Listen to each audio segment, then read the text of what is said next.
नमस्कार दोस्तों, एक और इलेक्ट्रीशियन का नया सेट लेकर हम आपके सामने उपस्थित हैं। सेट नंबर कितना है? सेट नंबर 20 है। इसके पहले 19 सेट कंप्लीट करा दिया गया है। अगर आप नए भी होंगे ना, तो जितना प्रैक्टिस सेट कराया गया है, अगर प्रैक्टिस सेट पूरा अगर आप देख कर कवर कर लेते हैं तो 50% चीज आप तैयार कर लेंगे केवल प्रैक्टिस सेट से। इतना ही, केवल 20 प्रैक्टिस सेट अब तक हम करा दिए ना। ये जो कराने वाला है 20वां नंबर का है। तो प्रैक्टिस सेट देख लेंगे तो बहुत चीज आप कंफर्म कर लेंगे, क्योंकि हर एक क्वेश्चन को अच्छी तरह से हम एक्सप्लेन करते हैं। जितना क्वेश्चन पॉसिबल होता है, हर एक क्वेश्चन को भी हम बता देते हैं कि ये क्वेश्चन बन सकता है। कोशिश करते हैं कि एक ही क्वेश्चन पर ज्यादा से ज्यादा चीज हम सिखा दें आपको। तो पूरा का पूरा आप प्रैक्टिस सेट देख लीजिए। आप प्रैक्टिस सेट तो जरूर एक देखिए, प्रैक्टिस सेट आप भी अपने हिसाब से लगाते रहिए। क्या है पहला क्वेश्चन? पहला क्वेश्चन है कि जनरेटर में डमी क्वाइल किस किस लिए प्रदान किया जाता है? ये बच्चा डमी क्वाइल की बात पूछा है। डमी क्वाइल किस लिए प्रदान किया जाता है? जनरेटर में। डमी क्वाइल पहले कहां आएगा? जनरेटर है, जनरेटर में डमी क्वाइल आएगा। लेकिन डमी क्वाइल क्या होता है, क्या इसका काम होता है, क्यों किया जाता है, यही सब पूछ सकता है। तो कोई भी कोई भी आर्मेचर होता है, मशीन का जो आर्मेचर बाइंडिंग होता है वह दो प्रकार से होता है। एक होता है लैप बाइंडिंग और एक एक होता है वे बाइंडिंग।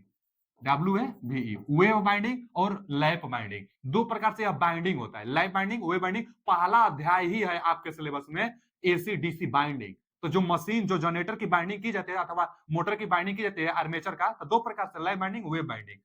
यह किसका बाइंडिंग है? आर्मेचर का बाइंडिंग होता है, जो आर्मेचर बाइंडिंग किया जाता है।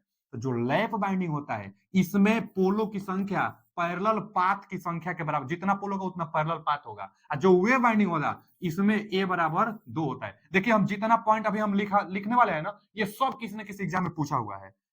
ये अभी पूछा है, देखिए इसी में आ जाएगा। तो A बराबर P, पोलो की संख्या पैरेलल पाथ की संख्या के बराबर होती है लैप बाइंडिंग में, और वेव बाइंडिंग में A बराबर 2।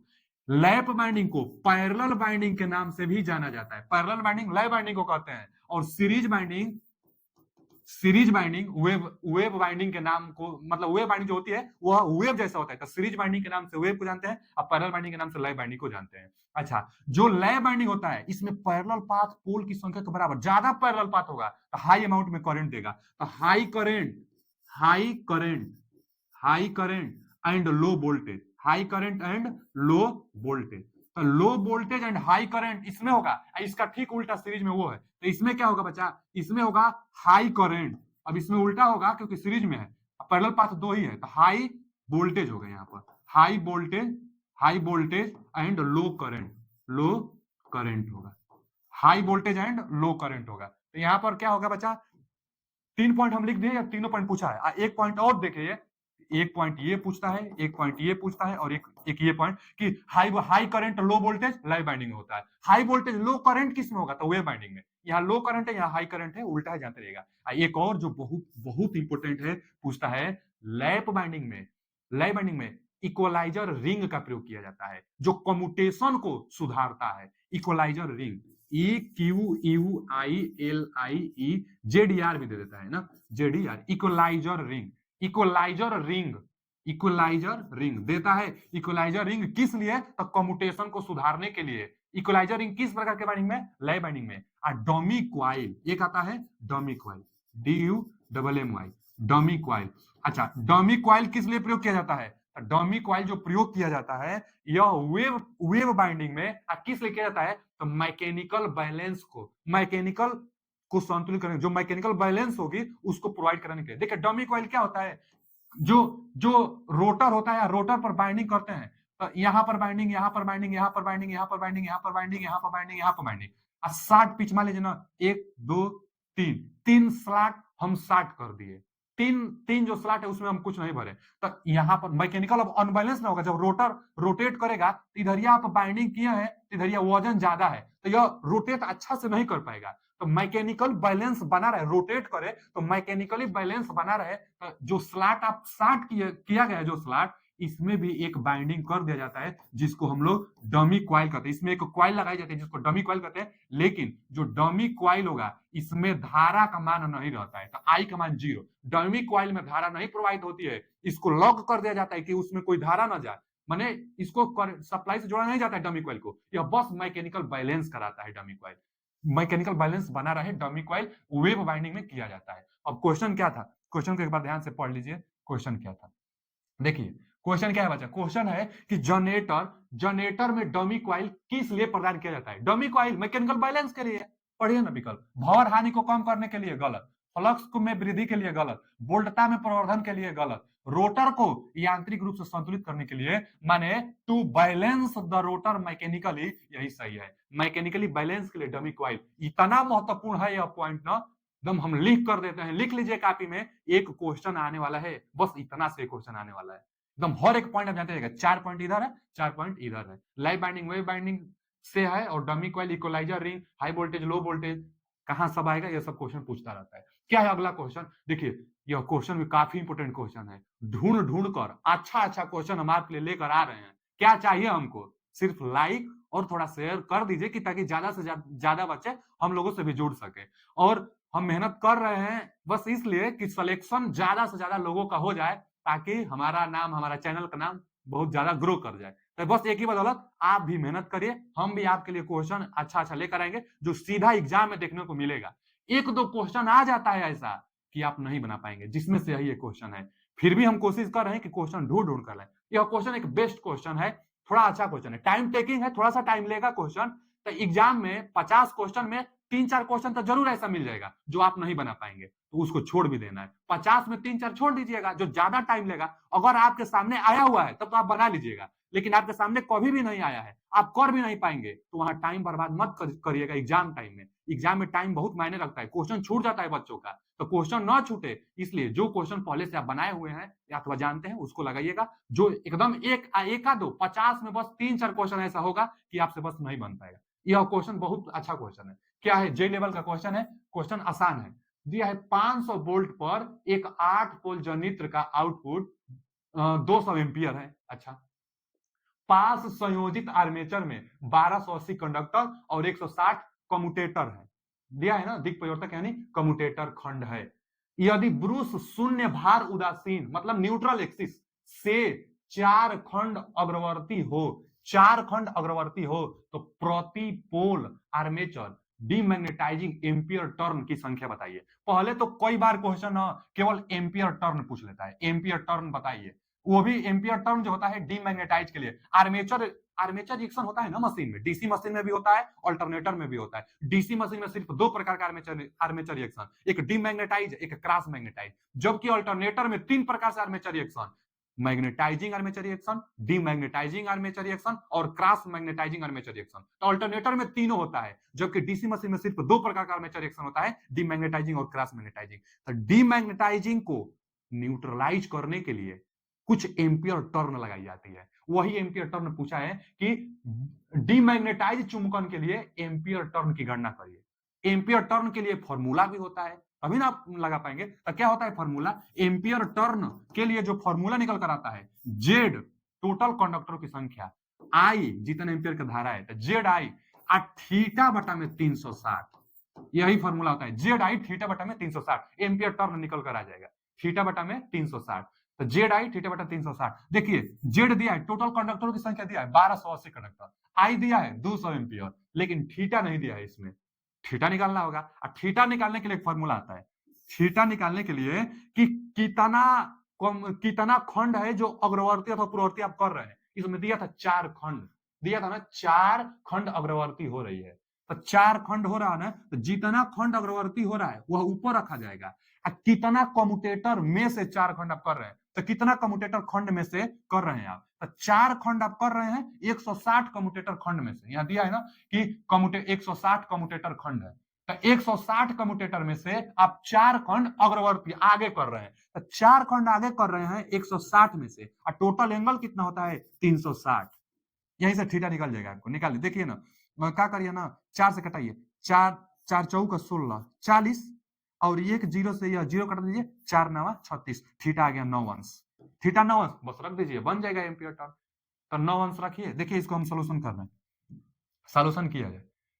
देखिए जब सोल्यूशन करेंगे बच्चा तो क्या आ जाएगा, मान भर दीजिए। जेड दिया था टोटल कंडक्टर की संख्या 1280, 1280 टोटल धारा दिया था 200 एम्पियर, 200 एम्पियर। थीटा दिया था 9 अंश, तो थीटा 9 बटा में 360।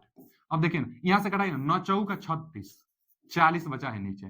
क्या करिए कि भाई 1 जीरो से 1 जीरो कटा दीजिए और 4 से भी इसको कटाइए। 4 से कटाइए ना, 4 तीन 12, 4 दूना के 8, 32, यहाँ बचा है बस 200 और कुछ नहीं है। यहाँ से करेंगे ना तो 2 दूना के 4, 3 दूना के 6, 3 दूना के 6, 2 दूना के 4 और बाकी 2 जीरो है। इतना ही एम्पियर टर्न निकल कर है, 6400 एम्पियर टर्न। यही कई बार पूछ लेता है कि कितना एम्पियर टर्न होगा, तो भैया 6400 एम्पियर टर्न जवाब आएगा। 6400 एम्पियर टर्न। लेकिन इसमें आप सोच रहे होंगे कि इसमें तो जवाब ही नहीं आया। एम्पियर टर्न पूछा था, एम्पियर टर्न फेरों की संख्या बताइए, तो इसमें जवाब ही नहीं है। लेकिन ध्यान से पढ़िए, एम्पियर टर्न तो बताना है, लेकिन प्रति पोल आर्मेचर डिमैग्नेटाइजिंग एम्पियर टर्न गणना करें। तो प्रति पोल आपसे पूछ लिया है, एम्पियर टर्न तो आया है अभी ना, प्रति पोल तो जितना पोल है उतना से भाग दे दीजिए, प्रति पोल निकल जाएगा। तो प्रति पोल 8 पोल टोटल है, 8 पोल है तो 8 से भाग दे दीजिए। तो 8 से भाग देंगे तो 8 से भाग देंगे, 8 8 64, 800 तो आ रहा है। अगर 8 से आप भाग देंगे तो 8 8 64, 800 आ रहा है। तो इसमें 800, C option is right answer. हर क्वेश्चन इतना लेंदी नहीं मिलेगा, एक दो क्वेश्चन होता है पूरा 50 में से कि थोड़ा सा हाई लेवल का होता है। तो इसमें हालांकि आप देख लीजिए, अगर ऐसा क्वेश्चन आएगा तो आप बना लीजिएगा, एकदम सिंपल है। दो बस फॉर्मूला लगा है, थीटा के लिए जितना खंड अग्रवर्ती हुआ है, जितना में से 160 में से 4 खंड अग्रवर्ती हुआ है, तो यहाँ से थीटा थीटा रख दीजिए, निकल जाएगा एम्पियर टर्न। अगर प्रति पोल पूछता है तो पोल से आप भाग भी दे दीजिएगा, जैसे यहाँ पर पूछा था प्रति पोल के लिए। चलिए आगे चलते हैं, इसका 800 जवाब सही है। आगे क्या है, क्या होगा यदि इंडक्शन मोटर को 3 गुना हार्मोनिक्स दे दिया जाए। वैसे तो 3 फेज सप्लाई देने से थर्ड हार्मोनिक्स अपने आप समाप्त हो जाता है। अब वही पूछा है, यदि थर्ड हार्मोनिक्स 3 गुना हार्मोनिक्स का मतलब थर्ड हार्मोनिक्स, यदि थर्ड हार्मोनिक्स अगर बाय द वे जाता है तो क्या होगा। तो हार्मोनिक्स होने से करंट का मान कम होता है। हार्मोनिक्स हम लोग नहीं चाहते कि हार्मोनिक्स रहे। जैसे फिफ्थ नंबर हार्मोनिक्स हटाने के लिए कितना अंश 60 करना होगा, इसके लिए फॉर्मूला आता है अल्फा बराबर 180 बटा में एन, और फिफ्थ नंबर का तो 36 अंश एंगल आता है उसका। तो हार्मोनिक्स हम लोग चाहते हैं कि न रहे, हार्मोनिक्स करंट को कम करता है। अगर थर्ड हार्मोनिक्स रहेगा तो क्या करेगा, तो करंट को कम कर देगा। तो जब थर्ड हार्मोनिक्स रहेगा करंट को कम करेगा तो मोटर स्टार्ट नहीं होगा। पूछा है कि थर्ड हार्मोनिक्स रहेगा तो क्या हो जाएगा। अब देखिए, परिणाम शॉर्ट सर्किट होगा, शॉर्ट सर्किट थोड़े होगा, शुरू नहीं होगा। हाँ ये सही है, क्योंकि थर्ड हार्मोनिक्स रहेगा तो करंट नहीं रहेगा, और करंट नहीं रहेगा तो शुरू नहीं होगा। दिया है कि कुछ नहीं होगा, नहीं नहीं कुछ तो होगा, तो ये गलत दिया है। परिणाम दिया है कि परिणाम खुला सर्किट होगा, तो खुला सर्किट भी नहीं होगा, B option is right answer. शुरू नहीं होगा, क्यों नहीं शुरू होगा, क्योंकि थर्ड हार्मोनिक्स होने से जो करंट होता है उसका मान घटता है, और करंट कम हो जाएगा तो स्टार्ट ही नहीं होगा, तो शुरू नहीं होगा। B option is right answer. Third harmonics हटाने के लिए 3 फेज सप्लाई दी जाती है, तो थर्ड हार्मोनिक्स अपने आप हट जाती है। अब फिफ्थ हार्मोनिक्स हटाने के लिए 5 से भाग देंगे तो 36 अंश आएगा, 36 अंश 60 किया जाता है। अगला क्वेश्चन क्या है कि करंट ट्रांसफार्मर के प्राइमरी सर्किट में जब करंट प्रवाहित हो रहा हो तब सेकेंडरी परिपथ को, पहले तो यहां दिया है ना करंट ट्रांसफार्मर, करंट ट्रांसफार्मर को सीटी कहते हैं। यह एक इंस्ट्रूमेंट ट्रांसफार्मर होता है। इंस्ट्रूमेंट ट्रांसफार्मर दो प्रकार से, सीटी और पीटी। पीटी को पोटेंशियल ट्रांसफार्मर, सीटी को करंट ट्रांसफार्मर। तो जो करंट ट्रांसफार्मर होता है हाई अमाउंट में करंट को लो करके मेजर करता है, यानी एमीटर भी करंट मापता है, सीटी भी करंट मापता है। करंट ट्रांसफार्मर करंट मेजर करता है, लेकिन करंट ट्रांसफार्मर हाई अमाउंट में करंट रहता है उसको मेजर करता है। अब कैसे मेजर करता है, तो मानक उसमें बनाया जाता है कि यदि 1000 एम्पियर का करंट जा रही है तो हम सीटी का प्रयोग करके हम इसी को 5 एम्पियर समझेंगे। माने जो जो करंट ट्रांसफार्मर होता है इसमें क्या होता है कि प्राइमरी में फेरों की संख्या बहुत कम होता है, सेकेंडरी में ना थोड़ा सा ज्यादा होता है। माने स्टेप अप ट्रांसफार्मर होता है करंट ट्रांसफार्मर। जो करंट ट्रांसफार्मर होता है, सीटी जो ट्रांसफार्मर होता है स्टेप अप, क्योंकि सेकेंडरी साइड में करंट का मान कम होता है। हम अभी तो बताएं कि 1000 एम्पियर करंट को 5 एम्पियर हमको शो करके देता है, 1000 एम्पियर को 5 एम्पियर। करंट सेकेंडरी साइड में कम, यानी वोल्टेज ज्यादा। और वैसे भी टर्न ज्यादा रहेगा, स्टेप अप है current transformer, step up transformer होता है, स्टेप अप ट्रांसफार्मर। तो current transformer step up transformer माने सेकेंडरी साइड में टर्न की संख्या ज्यादा, और सेकेंडरी साइड में टर्न की संख्या ज्यादा तो सेकेंडरी में वोल्टेज का मान ज्यादा होता है, करंट का मान कम होता है। तो हाई अमाउंट में करंट को लो अमाउंट में करके हमको मेजर कर देता है। पढ़ा जाए, करंट ट्रांसफार्मर प्राइमरी सर्किट में जब करंट प्रवाहित हो रहा है तब सेकेंडरी में क्या होगा। प्राइमरी में करंट प्रवाहित हो रहा है तो सेकेंडरी में क्या होगा, हाई वोल्टेज साइड है, ध्यान दीजिएगा सेकेंडरी साइड। पहला विकल्प क्या है, विद्युत पथ खुला नहीं रखा जाता है, ये बात एकदम सही है। जब प्राइमरी में करंट प्रवाहित हो रही है तो आप सेकेंडरी को खुला नहीं कर सकते हैं, क्योंकि हाई अमाउंट में करंट है, माने वोल्टेज है, करंट तो कम है लेकिन वोल्टेज बहुत ज्यादा है। अब वोल्टेज बहुत ज्यादा है तो खतरा हो सकता है, चाहे जिस कोर पर बाइंडिंग की जाती है वह डीमैग्नेटाइज हो जाएगी, सेचुरेटेड हो जाएगी। हाई वोल्टेज है ना, सेचुरेटेड हो जाएगी वो। तो इसलिए कभी खुला नहीं रखा जाता। सही है, सही है, पूछा था का। तब सेकेंडरी परिपथ को विद्युत पथ खुला नहीं रखा जाता है, ये बात सही है। आगे, लघु पतित नहीं किया जाता है। अरे शॉर्ट सर्किट तो किया ही जाता है, मतलब ये जवाब नहीं होगा, खुला नहीं रखा जाता है क्योंकि हाई वोल्टेज है। अब न तो खुला न ही लघु पतित, ये भी गलत है। शॉर्ट सर्किट भी नहीं किया जाता है। और ओपन अनार शॉर्ट सर्किट, अच्छा इसका इंग्लिश है ना, ये इनमें से कोई नहीं, तो इनमें से कोई नहीं भी होगा। इसका A option right answer. Secondary side को आप खुला नहीं रख सकते हैं, नहीं तो जो कोर होगा सेचुरेटेड हो जाएगा। तो A option is right answer. अगला क्वेश्चन क्या है?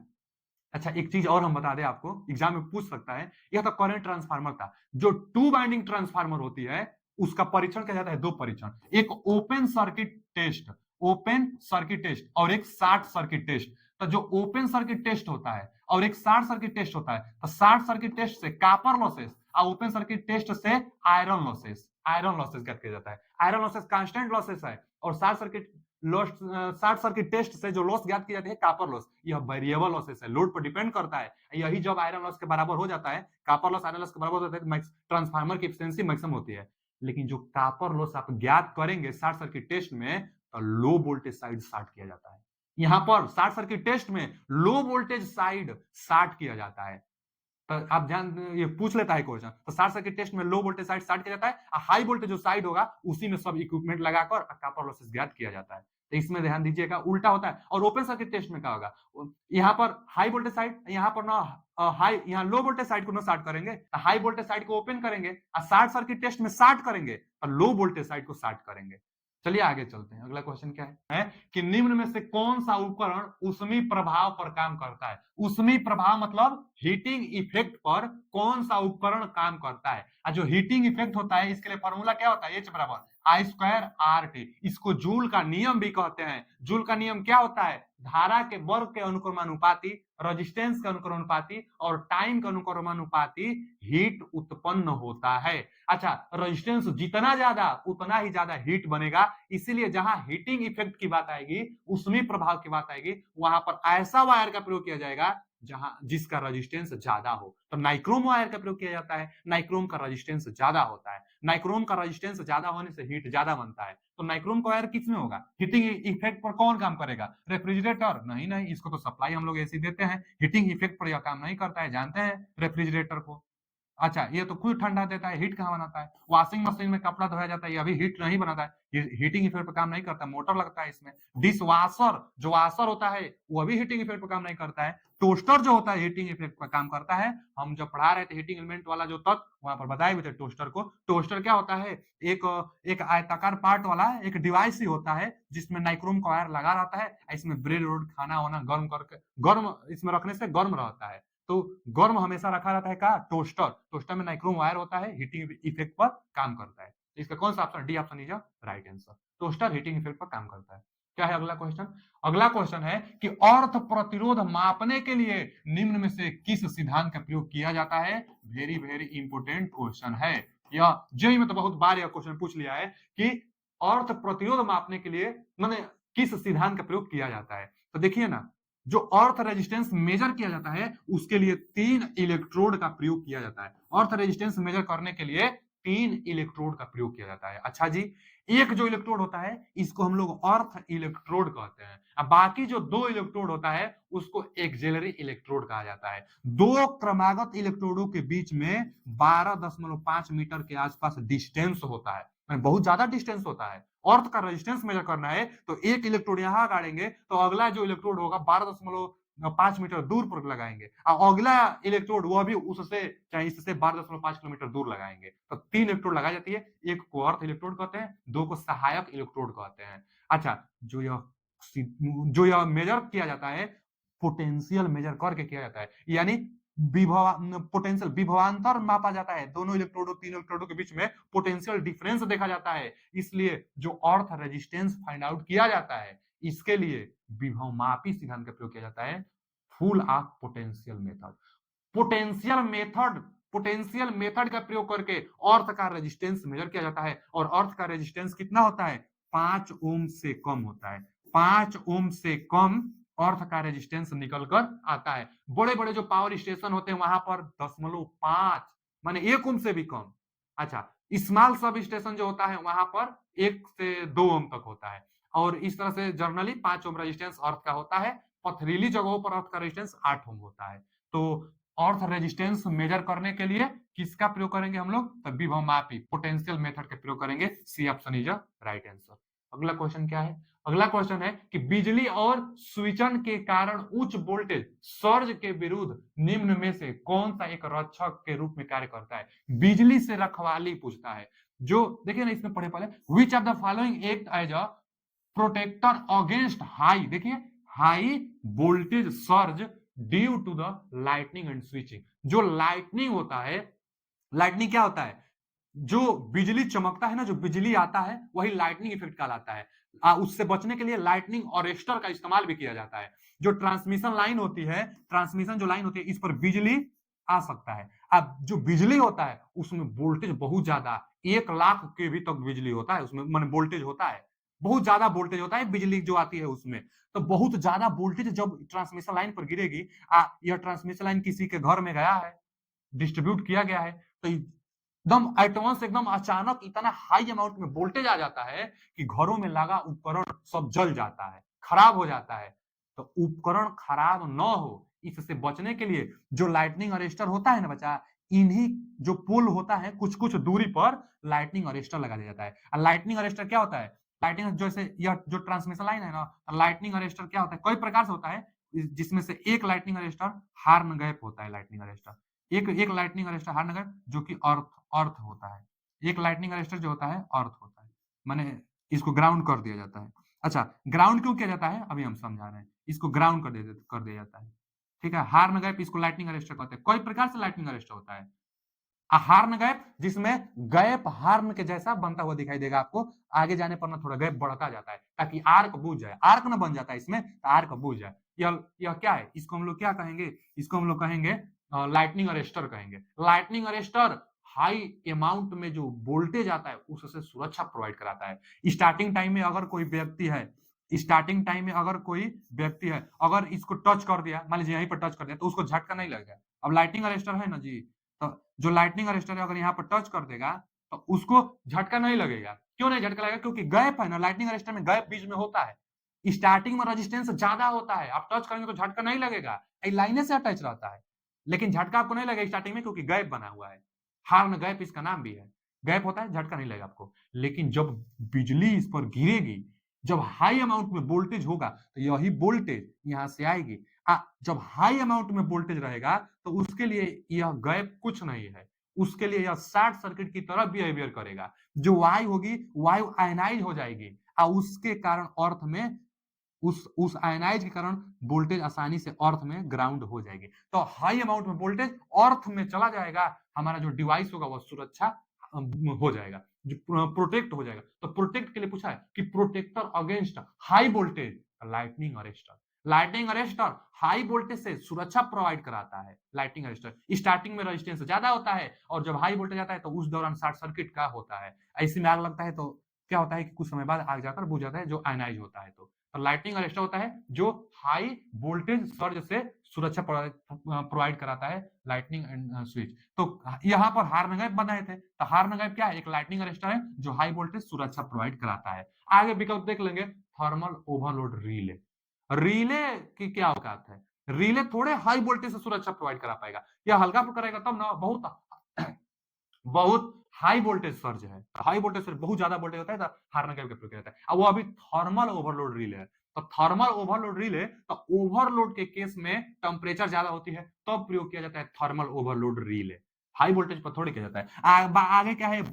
ब्रीदर। ब्रीदर क्या करता है? ब्रीदर तो ट्रांसफार्मर में लगता है, ट्रांसफार्मर के कंजर्वेटर टैंक में से ब्रीदर निकला हुआ होता है। अब ब्रीदर क्या करता है कि ताजी हवा को अंदर टैंक में भेजता है, लेकिन ताजी हवा अंदर जाएगी तो उसमें नमी न चली जाए, तो नमी को सोखने के लिए ब्रीदर के अंदर सिलिका जेल भरा रहता है। तो सिलिका जेल ब्रीदर के अंदर होता है, नमी को सोख लेता है, ताजी हवा को, शुष्क हवा को अंदर भेजता है। तो यह ट्रांसफार्मर में होता है।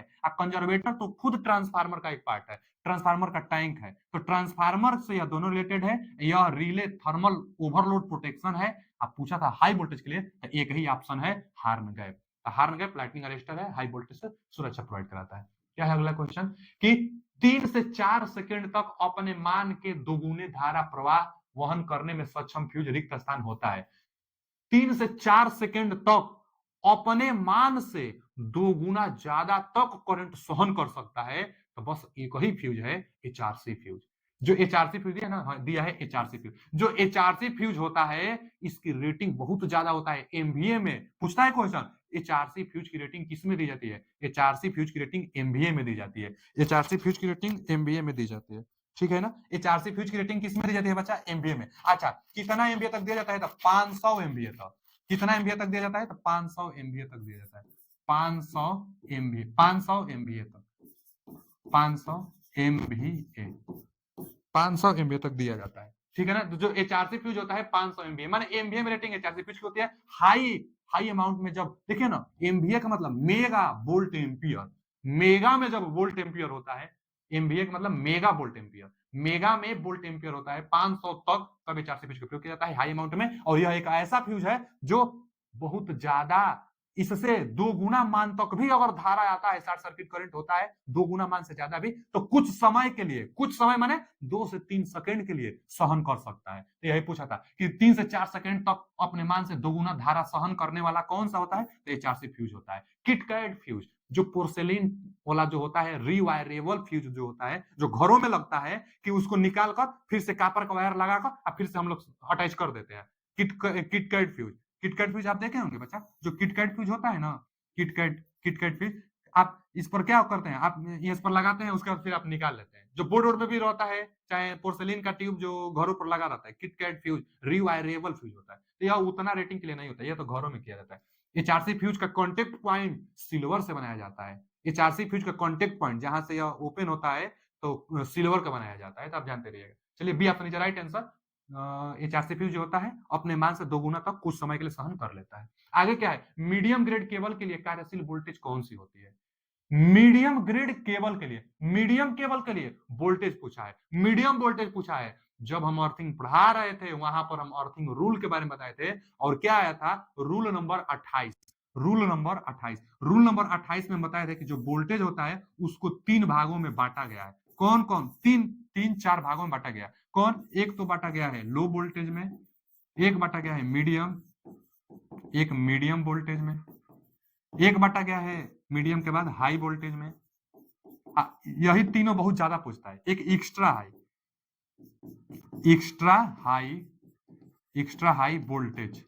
तो देखिए ना, जो जो जो लो वोल्टेज होता है ना बच्चा, जो लो वोल्टेज वाला होता है, इसके लिए रेटिंग कितना होता है लो वोल्टेज के लिए? यह सब रूल नंबर कितना बताया गया है? तो जो इलेक्ट्रिसिटी रूल है, रूल नंबर 28 में दिया गया है। रूल नंबर 28 जितना रूल है, अर्थिंग अध्याय जो थ्योरी हम पढ़ाए हैं, जाकर पढ़ लीजिए। जितना आप पढ़ेंगे उतना तैयार होगा। तो थ्योरी एक बार कम से कम एक बार फिर से आप पढ़िए। थ्योरी में जब हम पढ़ाए थे अर्थिंग, वहां पर सभी रूल के बारे में बताए थे, जो जो इंपोर्टेंट था। वहीं पर हम बताए थे कि रूल नंबर जो 28 है, वोल्टेज बांटने के लिए बताया गया है। कितना वोल्टेज? तो low voltage, medium voltage, high voltage, extra high voltage, कितना कितना तक बताया गया है इसी में, रूल नंबर 28 में। तो यह 250 वोल्टेज तक जो होगी वह लो वोल्टेज के अंतर्गत आएगी। 650 वोल्टेज जो होता है वह मीडियम वोल्टेज के अंतर्गत आता है। जो हाई वोल्टेज होता है 22 से 33, चलिए हम 33 ले लेते हैं, 33 केवी तक हाई वोल्टेज के लिए आता है। और 33 से ज्यादा, 33 केवी से अगर ज्यादा होगा तो एक्स्ट्रा हाई वोल्टेज के अंतर्गत आएगा। तो बच्चा पूछा क्या है? मीडियम ग्रेड केबल वोल्ट था, मीडियम वोल्ट था 650 मारिए। देखिए यहाँ मीडियम वोल्ट था 650। तो इसका कौन सा option? D option is right answer. अगला क्वेश्चन क्या है कि ऑल्टरनेटर ब्रूस निम्नलिखित पर आरोपित रहता है। ऑल्टरनेटर पर जो ब्रूस होता है किस पर आरोपित होता है, यही पूछा है, विकल्प दिया है। आप याद करिए कि जो ऑल्टरनेटर होता है, ऑल्टरनेटर में आर्मेचर बाइंडिंग स्टेटर पर किया जाता है, आर्मेचर बाइंडिंग स्टेटर पर, और रोटर पर क्या होता है? फील्ड बाइंडिंग होता है। अब फील्ड बाइंडिंग को हम लोग डीसी सप्लाई देते हैं, फील्ड बाइंडिंग को हम लोग डीसी सप्लाई देते हैं।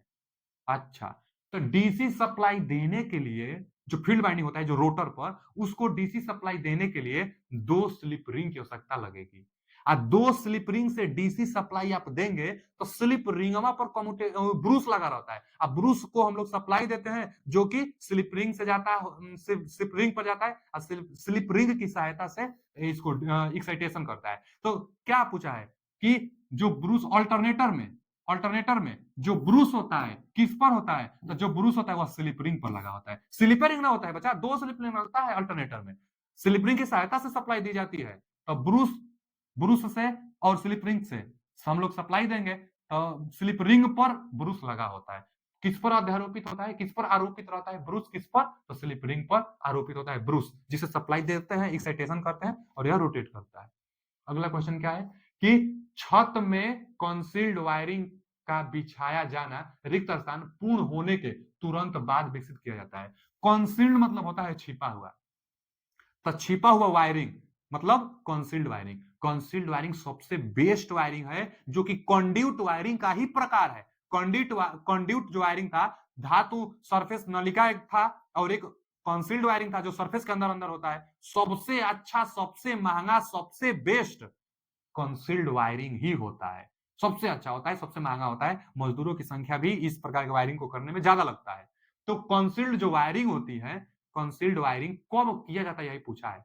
माने जो अंदर अंदर वायरिंग होता है कब किया जाता है। छत का ढलैया करना है तो आप कंसील्ड वायरिंग कब करेंगे। पहला विकल्प दिया है कंक्रीट जब डाला जाना होता है तब करेंगे आप, कि जब सेटरिंग किया जाता है तब करेंगे। हाँ, B option is right answer. जब सेटरिंग किया जाता है तो सेटरिंग के दौरान ही हम लोग कंसील्ड वायरिंग वाला जो पाइप होता है उसको बिछा लेते हैं, उसके बाद कंक्रीट डालकर छत उत का ढलैया किया जाता है। तो सेटरिंग के दौरान, B option is right answer. Scattering करने के दौरान ही हम लोग कंसील्ड वायरिंग का जो कंसील्ड जो वायरिंग का जो पाइप होता है उसको हम लोग बिछा लेते हैं। तो कंसील्ड वायरिंग का बिछाया जाना सेटरिंग पूर्ण होने के तुरंत बाद किया जाता है। तो B option is right answer. ये तो कॉमन क्वेश्चन था। अगला क्वेश्चन क्या है, निम्न में से कौन सा कम वोल्टेज फ्यूज का एक उदाहरण है।